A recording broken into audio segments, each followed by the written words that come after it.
নমস্কার বন্ধুরা, আমি শ্রাবণী ফুড অ্যান্ড ব্লগে আপনাদের সকলকে জানাই স্বাগত। আজ নিয়ে এসেছি আরেকটি ইউনিক একটি রেসিপি। আশা করি আপনাদের সকলের খুবই ভালো লাগবে। চলুন তাহলে রেসিপিটা শুরু করা যাক। আজ বানাবো কাতলা মাছের ঝালমরিচ। খুবই সিম্পল এই রান্নাটা। প্রথমে আমি 4 পিস কাতলা মাছ নিয়েছি, 3টে পেটির মাছ, একটা টাগার মাছ। মাছগুলোকে ভালো করে নুন আর হলুদ দিয়ে মিশিয়ে রেখে দেব। তারপর একটা মশলা বানিয়ে নেব। দিয়ে দিচ্ছি 1 চামচ গোটা জিরে আর 1 চামচ কালো জিরে, কিছুটা টুকরো করে রাখা আদা আর রসুন, আর 3টে কাঁচা লঙ্কা। এগুলো ভালো করে পেস্ট বানিয়ে নেব। তারপর কড়াই গরম করে তেল দিয়ে মাছগুলো ভেজে নেব।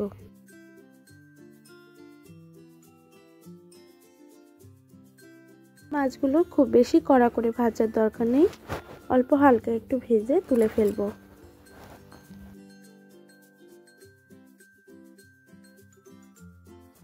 মাছ ভাজাগুলো তুলে নিয়ে ওই রয়ে যাওয়া তেলের মধ্যে দিয়ে দেবো একটু তেজপাতা, একটু গোটা গরম মশলা যেমন দারচিনি, এলাচ, লবঙ্গ, আর 2টো শুকনো লঙ্কা আর একটু গোটা জিরে ফোড়নে দিয়ে এগুলো একটু নাড়াচাড়া করে নেব।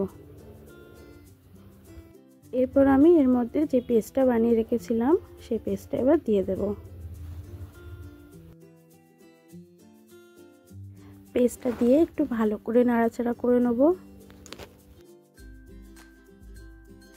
তারপর এর মধ্যে দিয়ে দেবো নুন, একটু হলুদ আর একটু লঙ্কার গুঁড়ো আর অল্প একটু গোলমরিচ গুঁড়ো।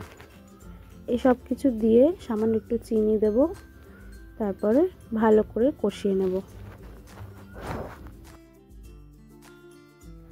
2 থেকে 3 মিনিট এইভাবে কষানোর পরে একটু তেল ছেড়ে দেবে। এবার এর মধ্যে সামান্য একটু জল দিয়ে দেবো। জলটা দিয়ে আরও ভালো করে কয়েকবার নাড়াচাড়া করে নেব। এবার আমি এর মধ্যে পরিমাণ মতন জল দিয়ে দেব।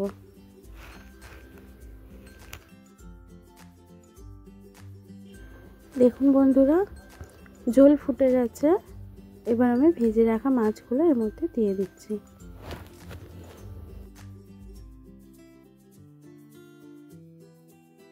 মাছগুলো দিয়ে আরও আমি 1 থেকে 2 মিনিট একটু রান্না করে নেব। গ্যাসের ফ্লেমটা এই সময় একটু মিডিয়াম রাখতে হবে। এরকম পর্যায়ে আসলে আমি গ্যাসটা বন্ধ করে দেব। তৈরি হয়ে গেল আমার মরিচ ঝালের কাতলা রেসিপিটা কেমন লাগলো অবশ্যই কমেন্ট করে জানাবেন। ভালো লাগলে অবশ্যই বাড়িতে ট্রাই করবেন। এই রকম ধরনের আরও নতুন নতুন রেসিপি দেখতে হলে আমার চ্যানেলটিকে সাবস্ক্রাইব করে দেবেন। দেখা হচ্ছে নেক্সট ভিডিওতে।